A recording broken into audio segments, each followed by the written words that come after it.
I am Austin Simpkins, and this is the Accelerated Financial Advisor, the podcast that uncovers how standout advisors serve clients better, market smarter, and grow faster. This is episode 7 of our Client Success and Growth series. The Accelerated Financial Advisor is brought to you by Phantom Growth. Simply put, we act as a plug-and-play Chief Growth Officer for advisors, handling prospecting, pipeline, and positioning so that you stay advising while your business grows. If predictable AUM growth is something you're looking for, schedule a free strategy session with myself at Phantom Growth, F-A-N-T-U-M growth.com. Today I'm joined by Adam Flagg, the managing partner of Collective Advisors in Austin, Texas. With 18 years of experience, Adam brings a unique insight. He recently launched a podcast and community initiative under a new LLC designed to spotlight business and cultural leaders in Austin. He's focused on growing visibility locally, expanding his network, and attracting clients through cold connection. He also has a unique background in journalism and marketing, which gives him a very unique perspective on brand building and communication in the advisory space. Adam, welcome to the show, and thank you so much for joining us. Thanks so much for having me, Austin. It's exciting to chat about collective advisors and maybe share a few tidbits of wisdom I've learned over the years. No, I love it. Yeah, you have a really unique set of skills and background here that I don't think a lot of advisors do. So I'm excited to hit on some of those and have you tell us a little bit more. So I guess just to dive right in, tell us a little bit about your background in becoming an advisor and what you did before. That's a funny story. So I actually went to school to become a broadcaster. My job was to learn radio, TV, newspaper, anything along the journalism and broadcasting line. And I got to the end of that schooling and went, yeah, I don't know if this is actually what I want to do with my life. So for a couple years, I bounced around, did a few things. I was an entrepreneur right off the bat. I started a staffing company. I worked for a newspaper.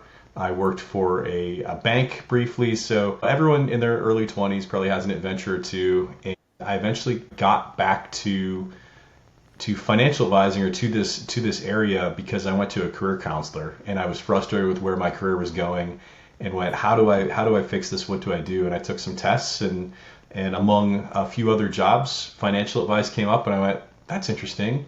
My dad was an estate planning attorney, so I grew up around seeing other financial advisors and never considered the profession at all. But I'm really glad I did. 18 years later, it's certainly given an incredible career and payoff. That's great.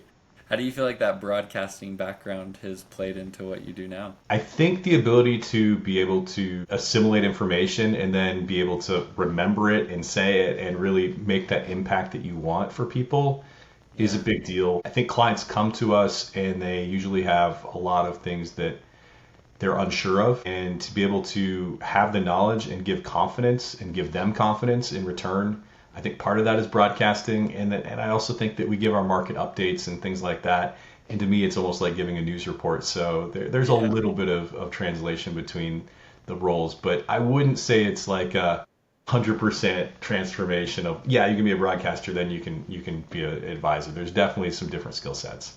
For sure, for sure. So what was it exactly that made you feel like being an advisor was the right career path for you? I think immediately being drawn to the fact that I could help people make huge impacts in their life with the kind of advice that I would give them is just, I watched my dad do it as an attorney. I watched other people in my life that were really important to me as mentors be able to give professional advice and really help transform someone's life. And I feel like that's a big privilege that most people are not necessarily privy to in their life. And to be able to do that is awesome, and really as we've evolved as a company, being able to even find more ways to do that for our clients is what we're seeking. Yeah. Now, obviously, without sharing maybe specific client names or anything, is there a moment or an experience that you had where you were like, wow, like I really see the benefit of the work that we're bringing here? That's interesting because day to day, it doesn't always feel that way. Sometimes you feel like you're pounding your head against the wall because you have this task and this task and, hey, I need this person. I got to follow up the fourth time. Yeah. But it's when people take a second and they really explain the impact that we get to have on their life, that all of a sudden it kind of hits you. You almost become emotional. You almost get teary-eyed. It's when you go to a retirement party and there's a whole room of their friends and family and everyone that have been close to them, and they call out their financial advisor, hey, thank you for helping me prepare. I would have never gotten to this day without you. It's when people take an extra breath and go, yeah, I never would have thought about it that way, but that's huge. This is so important in my life. I'm glad that you've done that. So I think that it's not every day, but I think when you really take a second to think about it, 18 years of doing this, there's so much impact that I've been able to have and our firm's been able to have on people's lives. And I can't wait to do more of it. It's that rewarding. Oh, that's great. Yeah, that's great that you feel fulfilled in the work that you do. That's probably the best thing that anyone could ask for in their career path. I'm curious, what do you feel like at your core is what you do as a financial advisor? I mean, you advise people, but like even a layer deeper, what do you feel like you as an advisor do, the benefit that you bring to people in their lives? The benefit I bring is I try to remove myself from the expert financial advisor and sit on their side of the table and understand what's going through their head. What do I know about these people? How long have I known them? What are their feelings about risk? What are their feelings about investing? What are their feelings about all these different things? And sit there and try to craft something that works for them. Because if I came up with the same answer for every client I have, it wouldn't work. So to be able to really think with empathy, but also from strategy, and come together with that and bring those to each and every client and give them different answers in ways that will help them accomplish it, that's the most important thing. I found in our industry, we can point and say, you should do this, here's your laundry list, your 1, 2, 3, 4, 5 things you have to do. But unless you help those clients actually get to the finish line, actually get those tasks completed, what are we doing other than just saying some things? So I think that idea of execution is really where the impact can really be had. Is there a specific strategy or something that you guys do to stay personalized with them, or a structure that you guys set up in your firm? That's a good question, because I think we've spent the last 4 years or so creating structure in how we do day-to-day tasks. But there's one thing that we've never created structure on, and that is how we provide advice. And I know that sounds a little bit interesting, but what I mean by that is, of course, we want to meet with the clients this many times a year, and we want to do this, this, and this, and we want to talk to them about taxes, and we have the things that we want to check off our list. Absolutely. And the type of structure we created means that all the clients get that if they want it, and I hope they do. What we haven't done, though, is create a blueprint for every advisor as to how they're going to do it. So when we have 4 advisors on our team, and every single one of them is totally different, but we've never really tried to craft this is how we do it every time from an advice standpoint, because we just don't believe that there is. So when we meet with the client for the first time, we want to get to know them probably beyond what they think they would want to get to know an advisor for. And so we're going to dig in, we're going to ask them a lot of questions. We're going to find out as much as we can about them from a financial standpoint, but we also want to find out a lot about them personally. So again, it's really comes down to like what makes them tick, what's important to them, what are their life goals, not just their financial goals. Because if we can figure those things out, then all of a sudden we've created a relationship that's not for a transaction or for a year or for 3 years, but we're creating a lifetime of relationship by really accelerating as much as we can about them, knowing what we can. That's great. How do you show that you heard them and understood what they said? That's a challenge. I feel like that's an ever-evolving challenge, because Yeah. I use my AI recorder now that keeps track of the meeting and helps take notes. Prior to that, it was when I first started out, it was a couple scribbles on a yellow legal pad. Then it became taking notes like in a document while I met with them. I think more than ever, technology provides us an ability to sit there and be present and listen without feeling like we have to be distracted by 8 other things. So that's a big deal.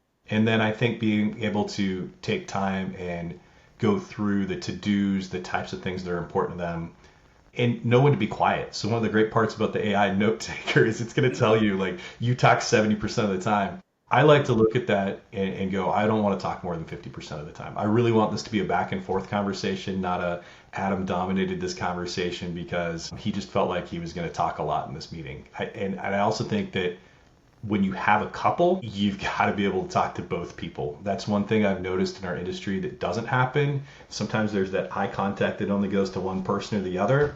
and there's not enough of like really understanding and making sure that both people are heard in that relationship. Yeah, great point there. I love that fact of the AI. Like you can be so present, you're not constantly being like, Yeah. oh, let me jot that down. I might have missed something. It allows you to be so front and center, and then you send them a follow up email after, and they're like, wow.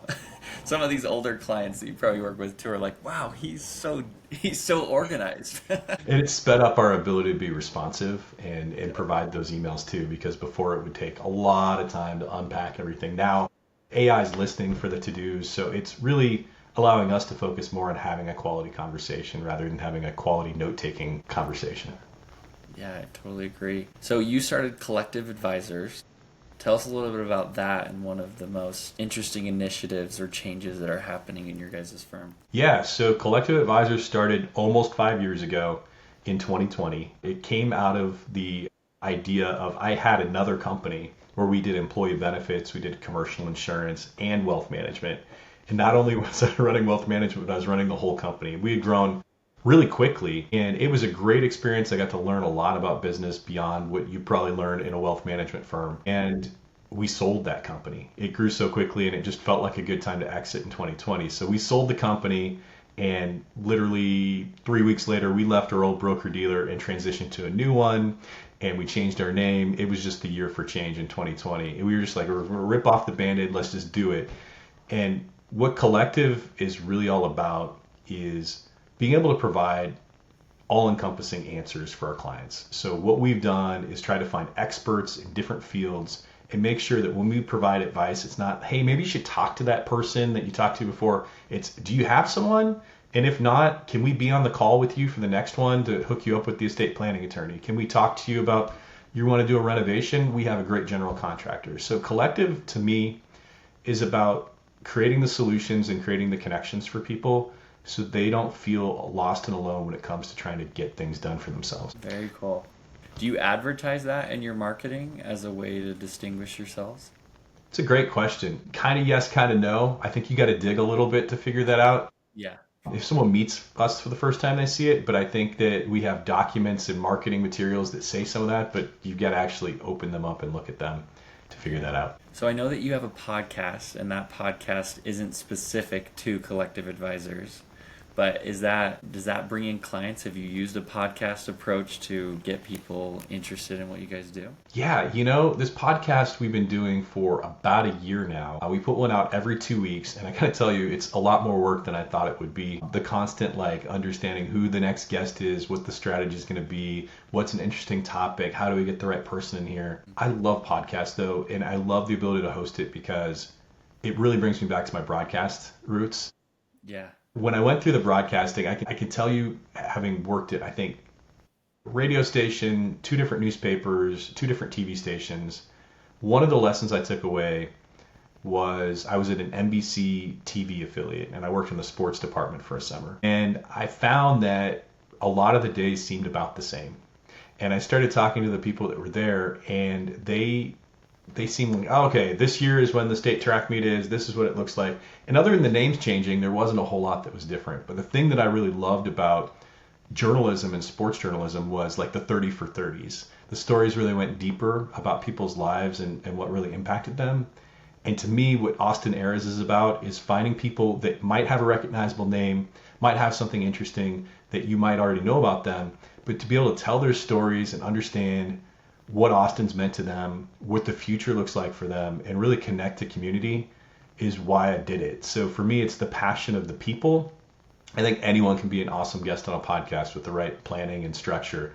Yeah. But this podcast to me is kind of half fun for the job and half just absolutely, I should say half fun and half for the job.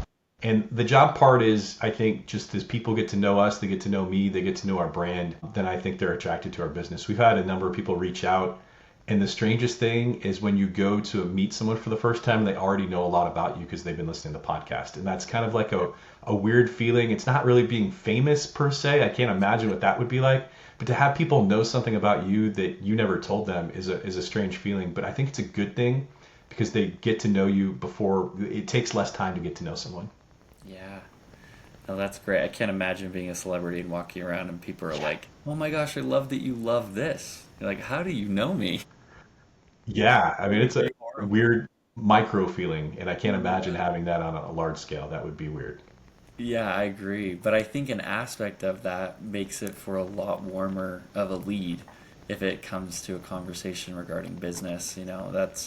That's the best type of meeting you could go into is where they have a context into you and especially have some form of trust as to who you are and what you do. So, Yeah. huge advantage. Do you think a podcast is a good method for outbound, finding people to educate them on what you do? I absolutely do. I think it's just a great communication tool. Yeah. Ultimately, a podcast is just a chance to be able to showcase what you do and how you do it. And I think everyone's going to come in with a different feeling as to what their expectations are of a financial advisor.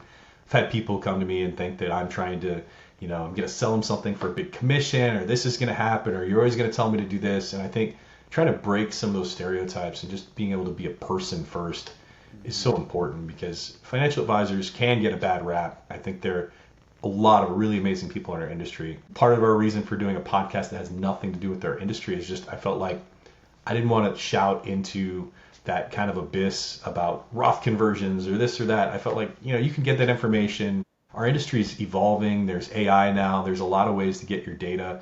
How are you going to be better for clients and how are you going to find more people? It's about being personable and showcasing who you really are, and that's what a podcast does. No, I completely agree.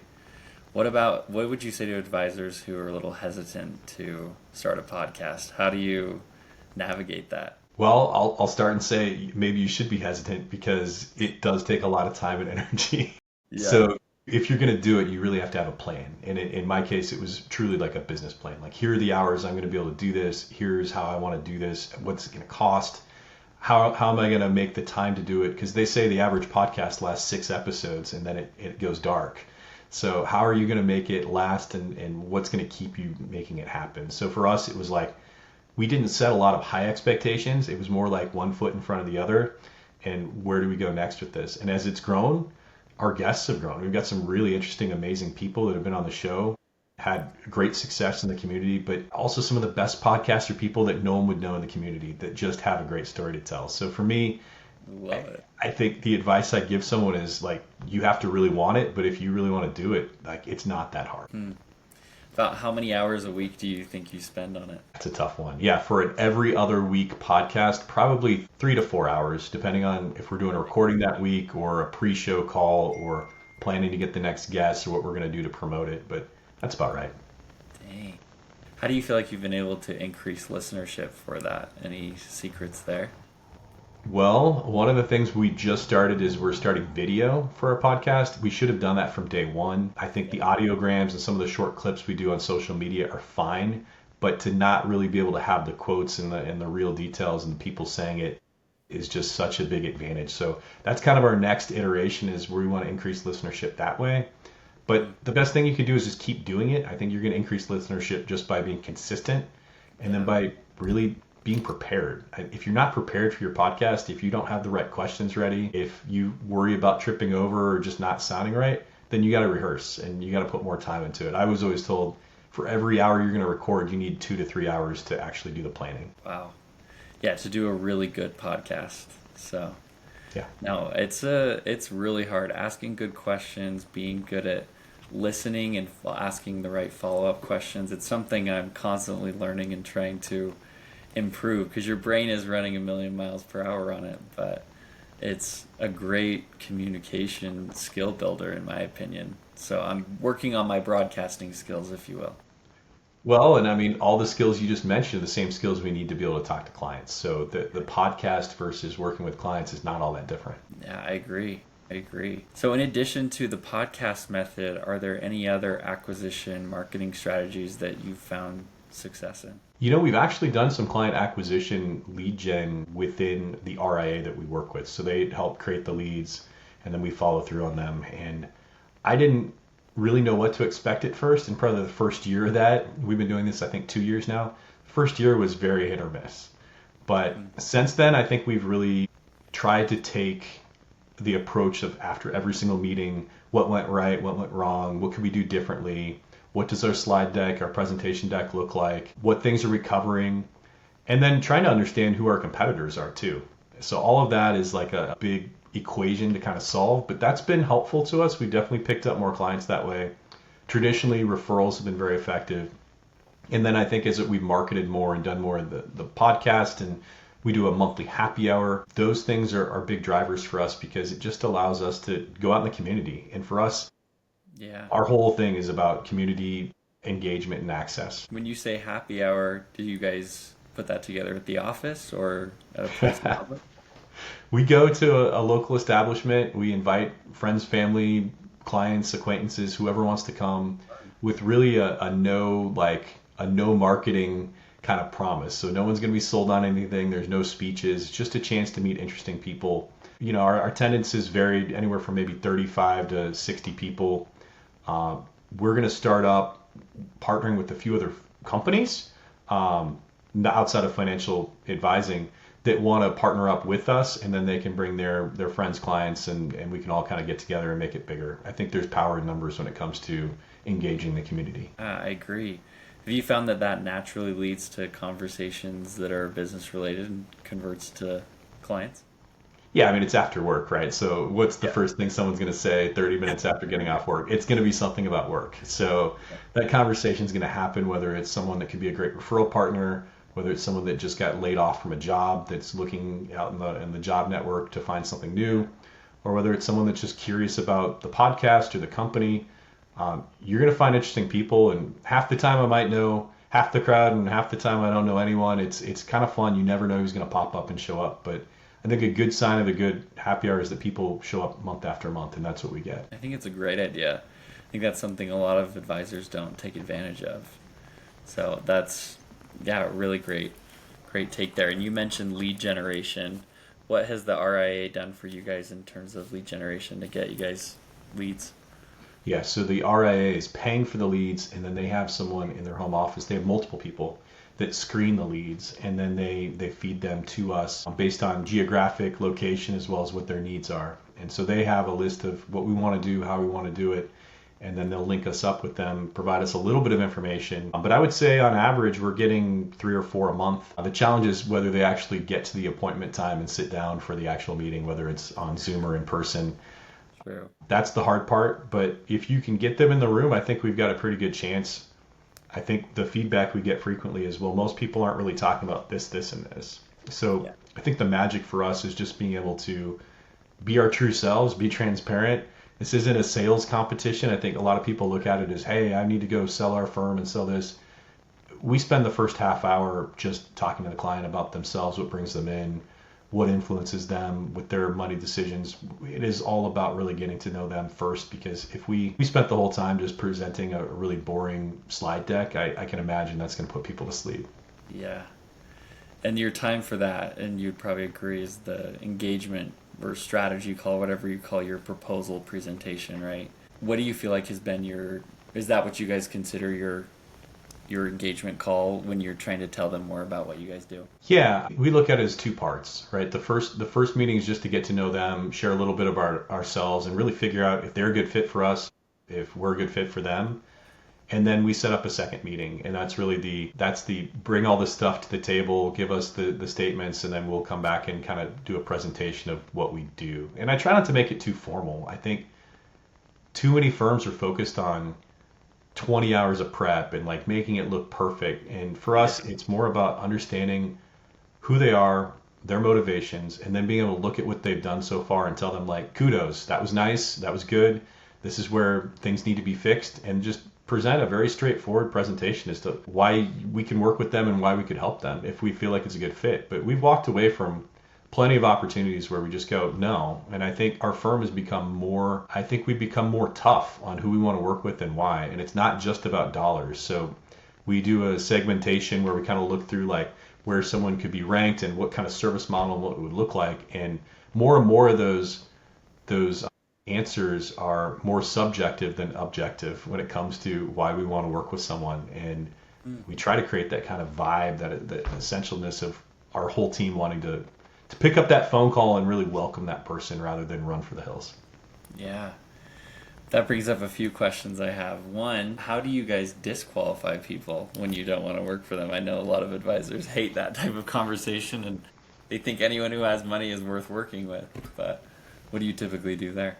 Well, first of all, I'm reformed from trying to work with everyone. Really, that's been a process for myself I've had to go through the last 5 years because I started out at a firm that was like, I knocked on 6,000 doors and everyone's a prospect and everyone should be a client.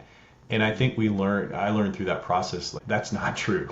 Like you can only help people that want your help, and this is not some sort of battle to win as many clients as possible. This is it, and you either are choosing to have them as your client or not. So when we go through that process, we usually can tell from the notes if it's a lead which direction. We try to think which 2 or 3 directions the conversation can go. So we sometimes know within 20 or 30 minutes or sooner that they're not going to be a prospect for us. It could have something to do with being laser focused on only one thing. Could be that they really looking for advice. Maybe they just want to complain or tell a story about something. We've seen a lot of that. So for us, we try to know at the end of the first meeting and let them know in that meeting rather than wait. I think worst thing you can do is wait, let it simmer, send a kind of a very generic email to them saying sorry. So I think that it's much better to just face it and be confrontational in a polite way with people. Yeah. And does that conversation typically go like, we appreciate your time, there's another advisor we think we could recommend to you? Or is it just kind of like, I don't know, I'm curious what that looks like? Yeah, it depends on the situation. I think we typically just tell them, like, these are the types of clients we work with. Here's why. It could be dollars. It could be personality. It could be a number of factors. And we've had people come back and go, no, we really want to work with you. And we go, I appreciate it, but here's what would work better. And I think that just having that mentality and going in and really looking at it as, this is not about us selling ourselves. This is about both of us deciding if this works. I think you have to come in with that mentality. If you don't, then you are going to end up with a bunch of clients that don't fit you. And I think for a few years, probably 10 years ago, I probably took on too many clients and ended up with too many headaches later. So I think with 18 years of experience, I've learned my lessons. And finally, it takes so long in our business to learn sometimes, like, what's right and what's wrong. And it takes a lot of repetitions and a lot of things over and over again to finally learn those things. Well, in addition to asset minimums, are there other things that you can tell from the get-go that indicate that a client is going to be more of a pain over time than someone who's going to be, and we would never like to say that, but someone who's going to actually benefit from your services and be the type of client you want to work with? Two things for me that stand out. Are they going to want to take the time to explain themselves and to go through a financial planning process? Are they actually going to think about goals or not? Because what I found is people that don't really want to come up with goals, that their only goal is, I need to achieve this percent, are looking at it from either a fear or greed perspective, and they're not looking at it from kind of a I'm at peace with my financial picture. So when people start chasing returns or they're fearful of the market, some of that we can figure out if we can coach or not, and some of those things are just kind of, okay, is this a non-negotiable or not? So one thing I used to do is I used to do individual bond portfolios, individual stock portfolios, and really over time, occasionally we'll do some individual stocks here or there, but I've learned that that's just not an area that we want to be spending all of our time in, because that means that we're spending more time on the investment management and less time on actually helping them achieve what they need to do. Yeah, great points. I loved everything that you shared there. The advisors we work with are frequently asking that question: how can I better qualify prospects? Make sure that the people who I bring in are worth my time and the input that we give to them. So I think that's really great advice. Anything else that you would add to that? It's a two-way street, right? I've got to be able to share the information I can share, but that client has to share the information that's important to those situations. So when people are holding back, or when we can sense that there's something that they're not telling us, I get it. And I know when you talk about your finances, it can be a really uncomfortable feeling. It can be very emotional, depending on how you were raised and what your experience was with your parents, your life.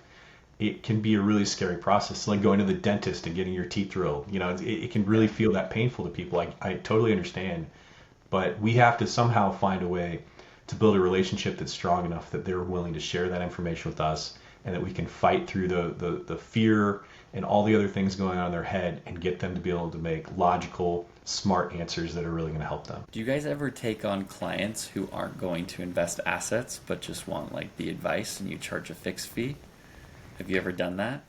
We have done that many times over the years. We have started to veer away from it a little bit. And I know the industry it sometimes is trending toward this, hey, maybe we're going to be advice only. And I know a number of advisors that have had good success doing that. But I think what we found is that if someone's not ultra committed and they just want to kind of show up here and there and we charge a fee, it has to be something consistent, because what we found is most people that don't want to do that then are just trying to skimp on what they pay altogether.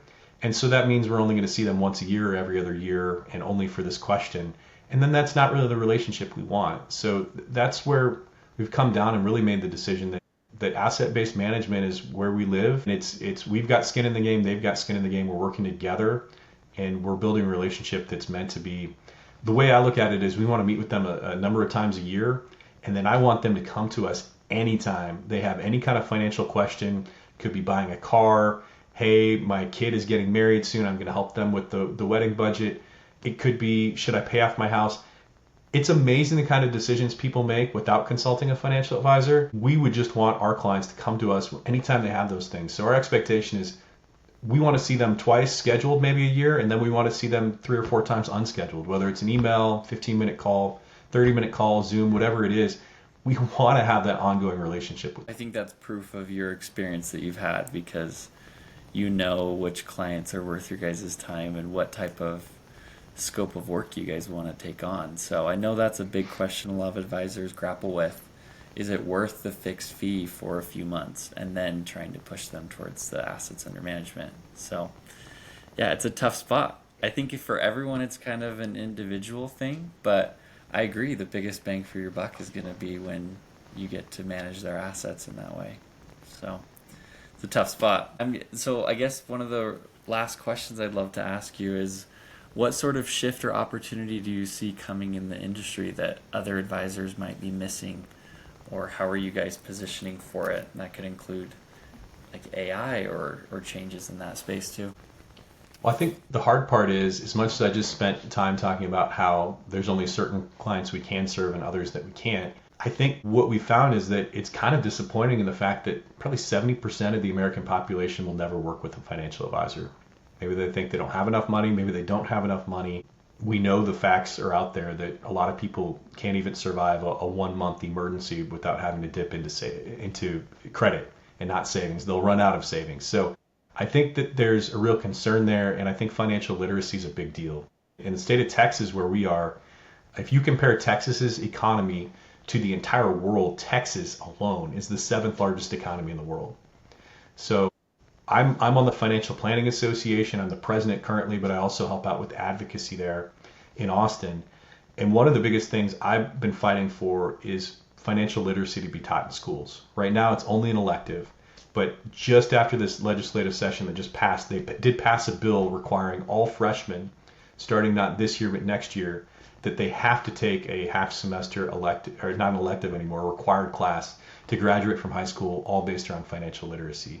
So I think that the trend of financial literacy and helping educate people is a big deal. And when I go on social media and I look at the clips and see things, I'm not seeing a lot of great financial advisors giving good advice out there.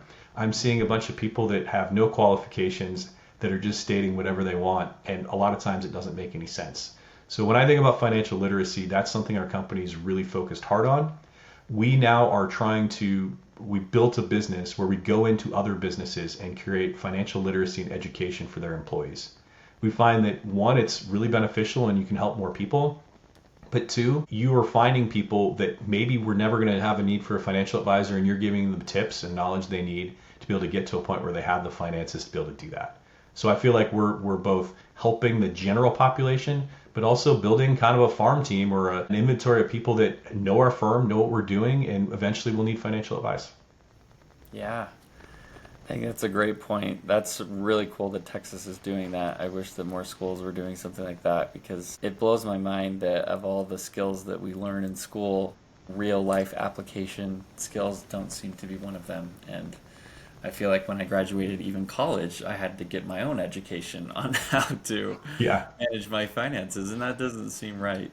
I think there's a huge advantage that advisors have to use education as a way of getting in front of people, similar to your happy hour, where it's not outwardly marketing, selling to them, but it's saying, hey, I want to give you some advice. And in return, typically results in great conversations that lead to working together, ideally.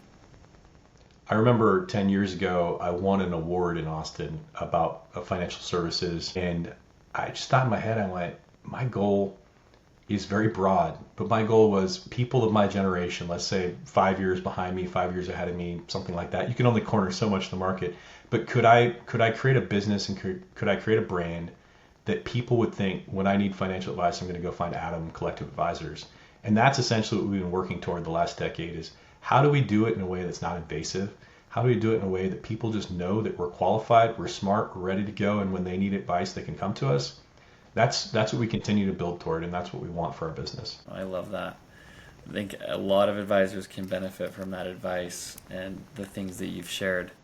Yeah, I've taken away a lot from what you've shared, and clearly you have a lot of experience in this space and have been very successful in what you do. And so I think a lot of other advisors will respect what you've shared here and hopefully connect with you too. Where could they connect with you and also learn more about Collective Advisors? Yeah, I think finding us on LinkedIn is a great spot. So Collective Advisors, we have social media as well, but I think LinkedIn's a great page. You can find me there. And then our podcast, if you want to just check out what we're doing from a marketing standpoint, it has nothing to do with financial services. We are the main advertiser on the actual podcast, but the Austin Heiress podcast, great fun and really some creative people on there that I think anyone from across the country could relate to. Well, I will go check that out as well. I'm excited to hear your podcast. It sounds like you interview some really fun and interesting people. Absolutely. Oh, I love that.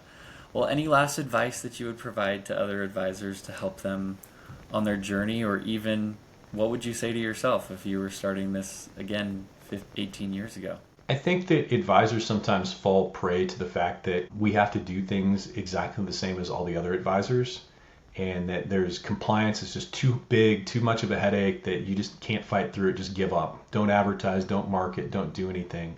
And I think that's completely wrong. It's great to go to a conference. It's great to hear from your compliance team. I'm not advocating anyone break any rules. Absolutely not. But think outside the box. I think all too often advisors think just like other advisors. And the key is if you run a business, if you're looking for clients, you're a business owner. Treat this like a business. You are a business owner. Go find the right tools and what it takes to build a successful business, and stop looking at it as I'm a financial advisor. This is all that I can do. Great advice.